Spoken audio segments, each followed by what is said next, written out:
This is a common scene in Engine House 16, doors randomly shutting. People have also heard this. Footsteps walking across the upstairs floor when no one is there. This fire station was built in 1908. About 75 years later, it closed down. Soon after, this museum was built, and that's when the hauntings started. Many blamed it on Captain D. For 30 years, he was the house captain here, and he relentlessly walked up and down this fire station, just making sure everything was as it should be.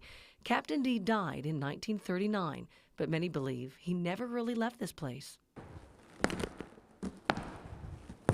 In recent years, paranormal investigators have come here to see if the hauntings were real. They were especially drawn to the bell tower.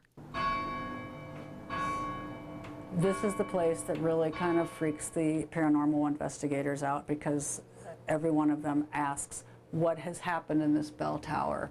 There have been strange noises, there's been smell of burning flesh, which is totally unexplainable. We don't have any history of anything happening in this bell tower, but every group that comes in mentions something about the bell tower, something happening. Sue Hudak is an educator with the department and often works with the so-called ghost hunters.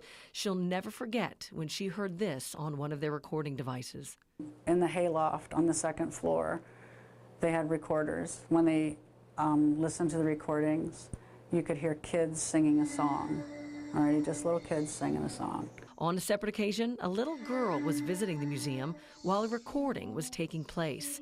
And this is what you heard on the tape once it was played back. You could hear, please don't go, when she was leaving. Some of the little kids were saying, please don't go, please don't go. The little kids who were ghosts? The little kids were ghosts, yes. One day, Sue was in the back storage building when this happened.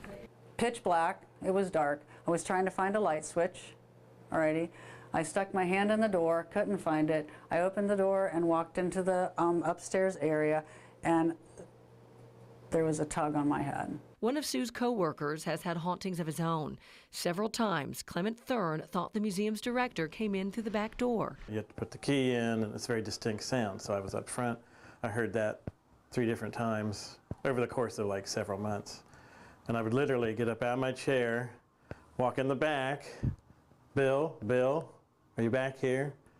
And nothing. I'm like, that's weird. Maybe he's in the bathroom. So I walk all the way in the back. Nothing. He's also seen shadows lurking about.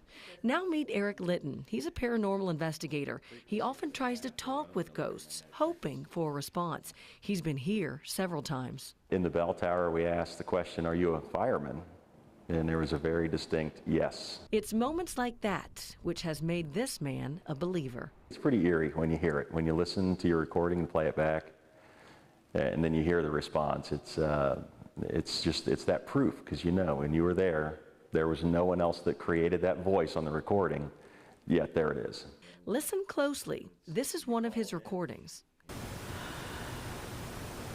Eric says no doubt that's a spirit breathing. Listen again. So whether it's Captain D or his fellow firefighters, there have been too many unexplained phenomenons to not believe that just possibly there's something more than just what we see inside Engine House 16.